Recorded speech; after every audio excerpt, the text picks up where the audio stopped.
Hello, my name is Cesar Borja and I work at stocksonvideo.com and I'm Portuguese, so you're gonna have to take that into account in my English capabilities. Well, we're here to talk a bit about SMIT Industries, ticker symbol is SMIT. I've taken just a half an hour look at the stock and let's make a brief technical and fundamental analysis on it. Well, this is the chart since the IPO, which was at about $6 here in 1994, and the stock is at $10.20 now. And over the medium term, we can see there's this is a very liquid stock, and it just began to move up here in June 2007, and the next serious resistance level comes at just $12. And over the short term, you can see the chart is bullish here, reacting well to the 50 days moving average support, and nice volume here. Well, nice, this was just let me check here, this was just 85,000 shares, and it was way above average volume. Let's go back. So very liquid stock with a 27 million market cap, but the short-term trend is certainly bullish. Let's check the fundamental landscape. Well, I have this valuation model, which is quite simple. This is an Excel spreadsheet, and these yellow lines are known facts, the white lines are my estimates, and the dark yellow lines are calculated by the Excel. So we have initial share price $10.20, Friday's close.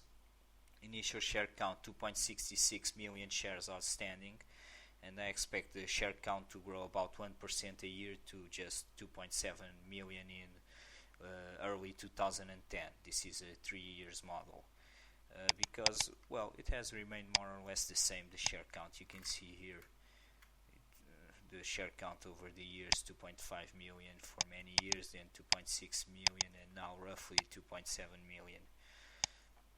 About 1% growth a year, and this gives me 2.7 million for early 2010. Initial revenue, this is the revenue the company had over the last 4 quarters. It was $12.5 million, and I expect revenues to grow at a CAGR of 15%.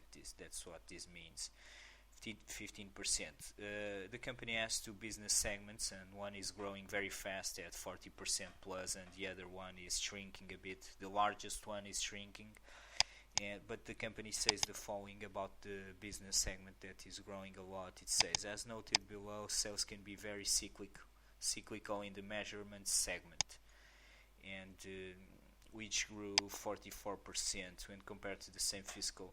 So I've considered the historical growth rate, which is 15% since 2002, when revenues were 6 million, and I expect them to be 19 million in 2009, fiscal 2009.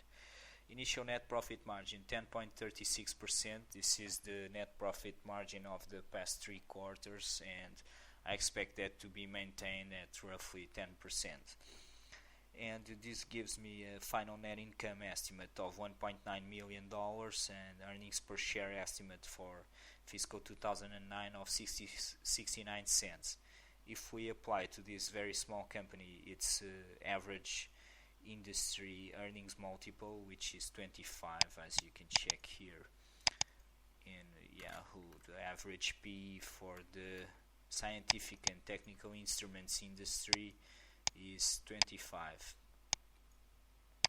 So if we apply this earnings multiple, I get to a final estimated share price. This is early 2010 estimate of $17.36, and this means the share price is about to grow 19.4% a year, which is attractive, but just barely so, because I look for at least 16%, but for the video portfolio I'm looking for at least 40%, and just 19.4%, it is above the market average, way above, but not good enough for me.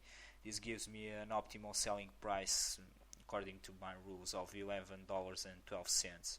This is the price where the share price CAGR would fall below 16%. given this fundamental landscape. 11.12, and the stock closed yesterday on Friday at 10.20, so not terribly attractive. But still, on a 1 to 10 scale, I give it a 7. Thank you. Bye.